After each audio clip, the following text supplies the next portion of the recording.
More than 50,000 satellites could be in orbit in the next 10 years, and the authority to direct traffic in space has been up in the air for years. The National Academy of Public Administration is taking a close look at who should run things in the air. Sean O'Keefe is a professor at Syracuse University, former administrator of NASA. He's one of the fellows writing about space traffic management at NAPA. Sean, welcome. It's good to talk to you again. Why has space traffic management been such an issue lately? What's happening in orbit that has this on people's radar screens?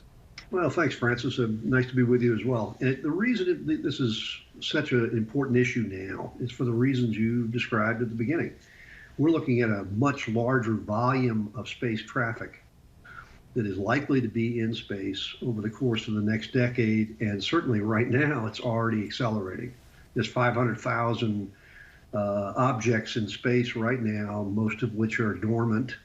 But you've got another 3,000 that are active satellites by companies, by different nation states, et cetera, that are operating. Those are going to accelerate at a rate of about 1,200 to 1,500 a year, given the pace in which the commercial activities have talked about the constellation of satellites that they intend to launch. One would forgive you for trying to influence your colleagues that this should be NASA's purvey, Sean. The report, though, the work that your team put out suggests that the Office of Space Commerce should regulate traffic in space. Why is that the right fit, and where should that office live?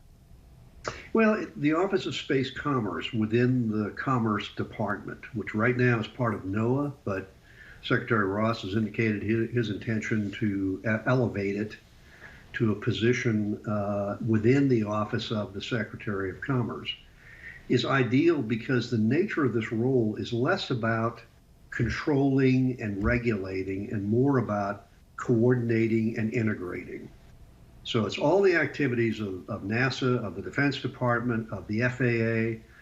The idea is to have the Department of Commerce in their role as the Office of Space Commerce interacting with the widening range of industry players that are out there, the nation states that are involved. These are all natural kind of connections that they already have that no other agency would have to go out and create in order to make this coordination process work. This is not a monolithic process where you have towers and air traffic controllers and all that. This is more of a coordinate the information you have, make sure it gets to the right folks, connect with the right agencies of other governments, as well as companies around the globe, to have them understand, have a space situation awareness, if you will, of where satellites are and how you avoid those collisions. We've already seen enough instances of this to suggest this is not just a hypothetical. Is that office well suited, in your view, or the view of your colleagues on this team, Sean, to cooperate and integrate well with the fleet of stuff that's going up into orbit from all over the world? As you say, this is not a monolithic effort. It's not just the United States that's going to experience this exponential growth, I imagine.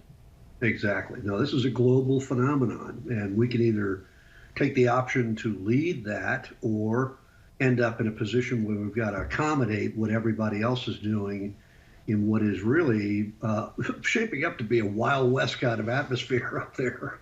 So as a result, this is a chance to really influence the outcome, much as we have seen over the course of years of maritime traffic. You know, there's a set of rules that are in conventions that have been adopted that work very, very well, and the circumstances of collision are rare.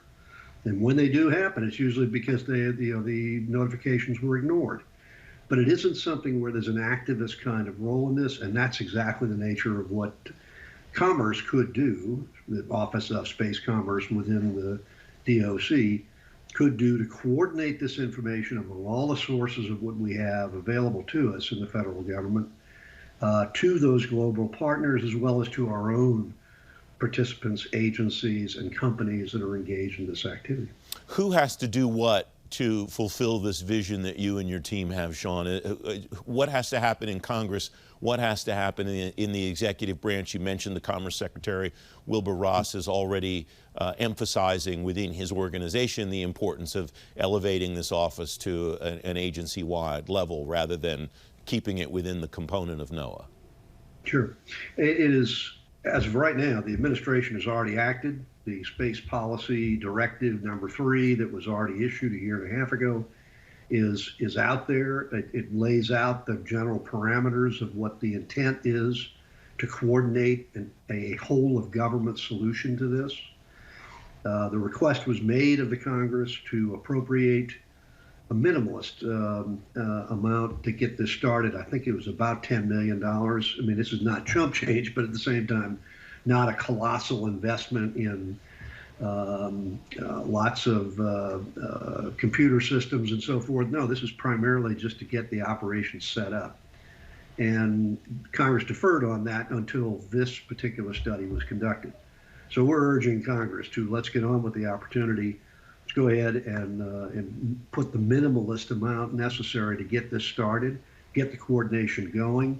There's a clear directive that the Department of Commerce should be the primary recognizant agency for this, and let's get it underway, because this isn't getting any easier right now.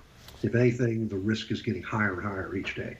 Sean O'Keefe, congratulations to you and your team, and thanks for coming on to talk with me about your work. Thank you so much. Appreciate it. Nice to be with you.